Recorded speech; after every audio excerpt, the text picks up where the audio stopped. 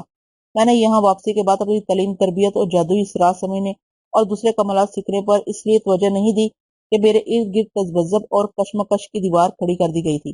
میرا خیال تھا کہ میری واپسی بہت بڑا واقعہ ہے، مجھے اعزاز سے نوازا جائے گا، لیکن جو دن گزرتا رہا وہ مجھ پر اندیشے مسلط کرتا رہا۔ کان اعظم سمرال نے مجھے اطلاع دی کہ 3 دن بعد شوالا سے مقابلہ منعقد کیا جائے گا۔ چلتے چلتے اس نے یہ مستفی سنایا کہ مقدس قابلہ نے سرنگا پر عائد شدہ پابندیاں اٹھا لی ہیں۔ میں نے آگے بڑھ کر اس کا ہاتھ چوم لیا اور قابلہ کی تعریف و توصیف میں اپنے بیان کا کمال دکھانے کے بعد اسے جلوس کی شکل میں رخصت کر دیا۔ میں بھاگا ہوا اندر آیا، میں نے سریتا کو کمرے سے اٹھا کر یہ خبر سنائی کہ سرنگا اب آبادی میں واپس آ سکتا ہے۔ سمورال کے جانے کے بعد حبس، تقدر، اختلاط و انتشار کی کیفیت ختم ہو گئی۔ سمورال مبہم الفاظ میں بہت سی معنی خیز باتیں کہہ گیا تھا۔ اس وقت قبیلے میں شوالا سے مبارزت کا اعلان کر دیا گیا اور قبیلے کی آبادی جیرا کاکا کی عبادت میں سبسجود ہو گئی۔ مجھے شوالا کی یہ بہادروں کی ادا پسند آئی کہ اس نے خودکشی کرنے کے بجائے مقابلے کو ترجیح دی۔ وہ عزت کی موت مرنا چاہتا تھا اور میں اسے اس سے محروم نہیں رکھنا چاہتا تھا، کیونکہ مقابلے میں قابلہ کی موجودگی کا امکان قوی تھا۔ اس کے سامنے میں اپنے آہنی بازو کی نمائش کر سکتا تھا۔ اسی وقت میں قبیلے کے ایک بہت بڑے گروہ کے ساتھ سرنگا کے غار تک گیا۔ میں نے گروہ کو ایک خاص مقام پر ٹھہرا کر غار میں داخل ہونے کی کوشش کی۔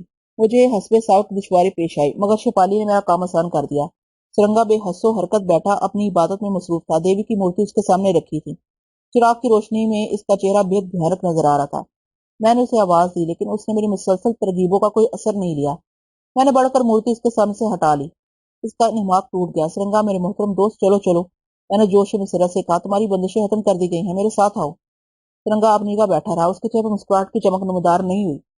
سعیدی جابر، ابھی میں نہیں جا سکتا، اس نے مخمور لہجے میں کہا، جیسے وہ نشے میں ہو۔ کیوں؟ سریتا تمہیں یاد کرتی ہے۔ اور سنو، میں نے رازداری سے کہا، شوالا سے 3 دن بعد مقابلہ ہونے والا ہے، کیا تم اس میں شریک نہیں ہوگے؟ سمجھا کرو سعیدی، ابھی میرا یہاں رہنا ضروری ہے، سریتا کو پیار کر لینا۔ سرنگا نے مورتی میرے ہاتھوں سے چھین لی۔ تم یہاں بیٹھے کیا کر رہے ہو؟ آؤ سرنگا، باہر نکل کر دیکھو۔ نہیں، مجھ سے اصرار نہ کرو، میں کسی دن خود آ جاؤں گا۔ کب تک آؤ گے؟ میں نے اپنے اصرار سے تھک کر کہا، جلد ہی۔ سعیدی جابر، اس نے چراغ کی روشنی بجھا کر کہا، میری ہدایت ہے کہ تم مزید تربیت کا کوئی موقع ہاتھ سے نہ جانے دینا، سمورال کو اپنے قابو میں رکھنا، سمجھے؟ میں تمہیں لوگوں کی خاطر یہاں بیٹھا ہوں۔ ایک بات ذہن میں رکھنا، ہمیں یہاں سے واپس جانا ہے۔ مجھے تمہارا مشورہ عزیز ہے، لیکن سرنگا، تم کس دنیا کی باتیں کر رہے ہو؟ اب تم جا سکتے ہو۔ اس نے چونک کر کہا، مقدس قابلہ عظیم ہے۔ غار میں ایک خوشبو پھیل گئی تھی اور سرنگا دوبارہ مورتی کو سامنے رکھ کر کھو چکا تھا۔ میں نے وہ خوشبو سونگھی اور مقدس قابلہ کی عظمت و فضیلت میں رطب اللسان ہو گیا۔ سرنگا کی سخت نگرانی کی جا رہی تھی۔ اس کا مطلب یہ تھا کہ قبیلے میں سرنگا کے داخلے کے بعد ہمیں ایک دوسرے سے بہت محتاط انداز میں رابطہ رکھنا ہوگا۔ سرنگا پر اس قدر سخت نگاہ کیوں تھی؟ یقیناً ابھی بہت سے اسرار قابلہ کی سلطنت میں رہنے والے عظیم لوگوں کی نگاہوں سے اوجھل ہوں گے۔ میں واپس آ گیا تھا، مگر میں انگرما سے کیسے واپس آیا؟ کیا مجھے انگرما والوں نے ایک فتنہ سازش کے بعد جزیرہ توری کو دھکیل دیا، یا مجھے کوئی اور طاقت کہیں سے کھینچ لائی؟ ایسا معلوم ہوتا تھا کہ جزیرہ توری میں میری واپسی کے بعد میری واپسی کے اسباب پر غور کیا جا رہا تھا۔ جب میں نے یقین ہو گیا کہ جابر بن یوسف انگرما میں رہنے کے بعد پاک باز واپس آیا، تو انہوں نے کان اعظم سمرال کو میجان بھیجا ہوگا۔ واپس ہوتے ہوئے میں شام ہو گئی۔ شام کو توری پر شباب آ جاتا تھا۔ آج میں اس جشن طرب میں شریک ہوا۔ ڈاکٹر جواد 3-4 دوشیزہ کے درمیان شراب کے حمل اڑا رہا تھا۔ وہ حسین دوشیزہ اسے کھیل رہی تھی۔ مجھے دیکھ کر جواد نے کہہ لگایا۔ اس نے میری طرف گوشت کا وہ ٹکڑا پھینک دیا جو وہ اپنے دانتوں سے نوچ رہا تھا۔ میں نے اسے چبا کر کھا لیا۔ ڈاکٹر جواد میرے ساتھ چلا آیا اور مقابلے کے لیے اعلیٰ قسم کی جڑی بوٹیاں دینے کی پیشکش کرنے لگا۔ یہ 2 دن قبیلے نے جشن قبل از فتح میں گزار دی۔ آخری دن میرا دل مچلا جا رہا تھا، کوئی عجیب حادثہ ہونے والا تھا۔ جب مقابلہ جلوہ گر ہوگی تو کیا ہوگا؟ میں ایسی کیفیت میں مبتلا تھا کہ جواد کمرے میں آیا۔ اس نے میری جڑی بوٹیوں کا ایک تحفہ عطا کیا۔ مجھے مزید کسی حماقت کی ضرورت نہیں تھی، لیکن جواد کا اخلاص دے کر میں نے وہ بوٹی اس کے سامنے نگل لی۔ تشنج کا احساس ہوا اور زمین پر کھڑا رہنا دوبر ہو گیا۔ سریتا نے مجھے گرتے ہوئے سنبھالا۔ میرا رنگ نیلا ہونے لگا۔ ڈاکٹر جواد غائب ہو چکا تھا۔ اس وقت مجھے احساس ہوا کہ ڈاکٹر جواد نے مجھے زہر دے دیا ہے، ایسا سریل اثر زہر جس میں جادو کی آمیزش تھی، جو یقیناً شوالا نے اسے دیا ہوگا۔ مجھے اسی وقت بستر پر لٹا دیا گیا۔ میری آنکھیں بند ہونے لگی۔ مجھے اتنا یاد رہا کہ میں نے اپنا چوبی اسدہ متحرک کرنے کے لیے اسے سختی سے پکڑ لیا تھا۔ جو میرے ہاتھوں میں اس کا لجلجا جسم آیا تو میں بے ہوش ہو گیا تھا۔ کافی دیر بعد میری آنکھ کھلی تو میں نے فرازو زرامے کو سرہانے پایا۔ سریتا کے زانوں پر میرا سر تھا، وہ پتوں کا بنایا ہوا ایک پنکھا چل رہی تھی۔ میرے جسم پر اسدہ پھن پھیلائے رینگ رہا تھا۔ سریتا نے مجھے ہوش میں آتا دیکھ کر میری پیشانی سے پسینہ پونجا۔ اس کے آنسو ڈھلک کر میرے گالوں پر گرے۔ میں نے ہوش میں آتے ہی شپالی منہ میں رکھ لی اور ایک انگڑائی لے کر اٹھ کھڑا ہوا۔ زرامے فرازو مدب کھڑے ہو گئے تھے۔ سریتا کی چوک مسرت کی لہر دوڑ گئی۔ وہ فرعون کہاں گیا؟ میں نے فرازو سے پوچھا۔ کون؟ اس نے حیرت سے کہا، وہی طبیب جواد، وہ جہاں کہیں ہو اسے پکڑ کر لاؤ۔ میں نے حکم دیا۔ فرازو اور زرامے ایک ساتھ دروازے کی طرف لپکے۔ سریتا نے مجھے دوبارہ بستر پر لٹا دیا۔ شوالا نے آخری ذلیل حربہ آزمایا تھا، مگر میرے چوبی اسدے نے متحرک ہو کر وہ سارا زہر چوس لیا تھا جو اس بوٹی میں بھرا ہوا تھا۔ ڈاکٹر جواد نے غداری کی تھی، مجھے اس پر پہلے ہی شبہ تھا۔ خوش قسمتی سے وہ شوالا کے علاقے کی طرف بھاگ گیا تھا، لیکن وہ بچ کر کہاں جائے گا؟ فرازو اور زرامے کی ناکامی کے بعد میں نے اس کی تگ و دو چھوڑ دی۔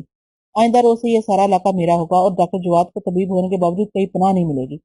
قبیلے میں میری بیماری کی خبر پوشیدہ رکھی گئی تھی، اس لیے وہاں کے ہنگامے میں کوئی فرق نہیں آیا تھا۔ سریتا نے مجھے باہر جانے سے روک دیا اور میں اس کے ساتھ آگ پر سکا ہوا گوشت کھا کر سو گیا۔ سریتا اپنے کمرے میں چلی گئی۔ فرازو اور زرامے نے رات بھر ہنجروں پر دھار رکھی تھی۔ رات بھر جانوں کی قربانیاں دیوتا کی خدمت میں پیش کی گئی۔ علیہ صبح فرازو زرامے نے آ کر میری حیریت پوچھی۔ میرا ماتھا جل رہا تھا، لیکن میں مقابلے کے لیے بالکل تیار تھا۔ فرازو اور زرامے کے ہمراہ آنے والی نخیز لڑکیوں نے مجھے دیوتاؤں کے مشروبات میں غسل دیا۔ میرا جسم پھولوں کے عرق سے مہکا دیا گیا، نت نئے انداز سے نقش و نگار بنائے گئے اور مجھے طرح طرح سے مجسہ کیا گیا۔ لڑکیاں چلی گئی تو نوجوانوں کے ایک دستے نے میرے تحفے چمکانے اور ہنجر نیزے سجانے میں بڑی پھرتی دکھائی۔ پھر میں نشے کی حالت میں جھومتا ہوا اس میدان کی طرف قدم اٹھانے لگا جہاں شوالا سے میرا مقابلہ منعقد ہونے والا تھا۔ وہاں پہلے ہی سے روایتی شان و شکوہ کے ساتھ توری کے لوگ جمع ہو گئے تھے۔ لوگوں کا ایک جمع غفیر میری پشت پر تھا۔ ہر طرف فلک شگاف نعرے بکھرے ہوئے تھے اور شوالا کے قبیلے کی طرف سے کوئی فرد نہیں تھا۔ فرازو اور زرامے میرے دائیں بائیں کھڑے تھے۔ خان اعظم سمورال اور مقدس قابلہ کی سواریں آنے والی تھی۔ میدان میں رقص کرنے والی لڑکیوں نے گھیرا ڈال دیا تھا۔ شوالا بھی کہیں نظر نہیں آ رہا تھا۔ کچھ دیر کے بعد ایک تنہا شخص سجے ہوئے جسم ہتھیاروں کے ساتھ سر جھکائے سینہ تانے میدان میں داخل کی طرف کھڑا ہو گیا۔ اس نے چیختے ہوئے ہجوم پر ایک طاہرانہ نظر ڈالی، اپنی جگہ جم کر کھڑا ہو گیا۔ وہ شوالا تھا۔ مجھے یہ دیکھ کر شدید مایوسی ہوئی کہ اس کے ساتھ نربکا اور فلورا نہیں تھے۔ اچانک ایک خطرے کا احساس ہوا، لیکن مجھے زیادہ سوچنے کا موقع نہیں ملا کیونکہ اسی وقت میری پشتے پناہ سرنگا ہجوم کا سینہ چیرتا ہوا تیز قدم بڑھاتا میرے قریب آ گیا۔ میں نے اسے بغلگیر ہونا چاہا، مگر اس نے مجھے روک دیا۔ قریب آ کر اس نے میرے سیدھے ہاتھ کا انگوٹھا میری پیشانی پر رکھا اور اسے کھینچتا ہوا اوپر کی جانب بڑھاتا چلا گیا۔ اس کام سے وہ فراغت پا کر بڑے ادب سے بولا، اے جزیرہ توری کے عالی مرتبہ سردار، میری دعائیں تمہارے ساتھ ہیں۔ سرنگا میرے دوست، میں نے مچل کر کہا، مجھے اس موقع پر تمہاری دعاؤں کی بہت ضرورت ہے۔ جواب میں سرنگا نے اپنے دونوں ہاتھ جوڑ کر مجھے سلام کیا، پھر ہجوم میں گم ہو گیا۔ اسی وقت میں نے سرنگا کی عظیم دیوی کی پرچھائیاں اپنے قریب محسوس کی۔ جیسے جیسے وقت گزرتا جا رہا تھا، لوگوں کا شور و گل بڑھتا جا رہا تھا، پھر اچانک گہری خاموشی مسلط ہو گئی۔ بلند مقام پر جہاں قابلہ کی نشست کا انتظام تھا، اس کے عین اوپر آسمان میں سیاہ ذرات کا بھنور چکراتا ہوا نیچے اتر رہا تھا۔ یہ قابلہ کی آمد کا اعلان تھا۔ اس وقت میرے اضطراب کا کیا عالم ہوگا؟ سیاہ ذرات کا دھندلکا بلائی مقام تک آ کر فضا میں غائب ہو گیا۔ تمام مجمع زمین پر گھٹنوں کے بل جھک گیا۔ فضا میں ایک لطیف موسیقی کا شور بلند ہوا اور ایک لطیف خوشبو سارے میدان میں پھیل گئی۔ جب مطلع صاف ہوا تو مقدس قابلہ کا جلوہ نظر آیا۔ وہ تمام تر اس کو احتشام سے اپنی مسند پر جلوہ گر تھی۔ میری نگاہیں اس کا طواف کرنے میں محق تھی۔ اس کا سارا بدن سبز پتوں اور سرخ پھولوں سے ڈھکا ہوا تھا۔ میں نے ایک طویل مدت اور طویل چاہت کے بعد اسے دیکھا تھا۔ اس کی روشن آنکھیں ایک طرف ٹکی ہوئی تھیں۔ میں اپنے احساسات محفوظ رکھتا ہوں۔ مجھے اس وقت ہوش آیا جب کاہن اعظم نے میدان میں آ کر مقابلے کی شرائط کا اعلان کیا۔ میں اور شوالا میدان میں ایک دوسرے کے آمنے سامنے کھڑے ہو گئے۔ میرے قریب کھڑے ہوئے لوگ ہٹنے لگے۔ اس وقت میں نے اپنے زورے بازو کا مظاہرہ کرنے کے لیے اپنے ایک ہاتھ سے ایک شخص کو اٹھا کر پھینک دیا، پھر دوسرا ہاتھ بڑھا کر ایک شخص کو اٹھا لیا اور اسے مجمع کی طرف اچھال دیا۔ ہم دونوں میدان میں اکیلے رہ گئے۔ شوالا ٹکٹکی باندھ کر میرے تحفے دیکھ رہا تھا، لیکن اس نے حقارہ سے زمین پر تھوک دیا۔ کان اعظم جارا کاکا کی ابتدائی رسوم کے بعد درمیان سے ہٹا تو ہم دونوں نے اپنے نیزے زمین میں گاڑ دیے۔ اس وقت میں نے شوالا سے پوچھا، موت سے پہلے کیا تم یہ بتانا پسند کرو گے کہ فلورا کہاں ہے؟ اس نے کہکا لگایا، ایک مصنوعی کہکا۔ فلورا؟ جابر بن یوسف، تم اسے کبھی نہ پا سکو گے۔ میں نے اسے بطور تحفہ نربکا کو دے دیا ہے۔ نربکا جو ارمیگا کا بھائی ہے، ارمیگا جو بے ناز کا سردار ہے، بے ناز جہاں جاملوش کا قیام ہے۔ تم اسے کبھی حاصل نہیں کر سکو گے۔ یوں بھی تمہارا آخری وقت آ پہنچا ہے۔ میری کنپٹیاں جلنے لگی۔ آخر وقت میں شوالا نے ایک اور چرکا لگا دیا تھا۔ تو مجھے گویا تمہیں بہت ذلت تمیز شکست دینی پڑے گی، میں نے دانت پیس کر کہا۔ میں تمہاری آنکھیں نکالوں گا، پھر کوئی اجنبی یہاں سر اٹھانے کی جرت نہیں کرے گا۔ یہ کہہ کر اس نے پنتیرا بدلا اور تیندوے کی مانت خطرناک انداز میں دائیں بائیں چکر لگانے لگا۔ اس کی حرکتیں مذکہ خیز تھیں۔ اس کے مقابلے میں طلسمی صلاحیتیں آزمانے کا پورا موقع دیا گیا۔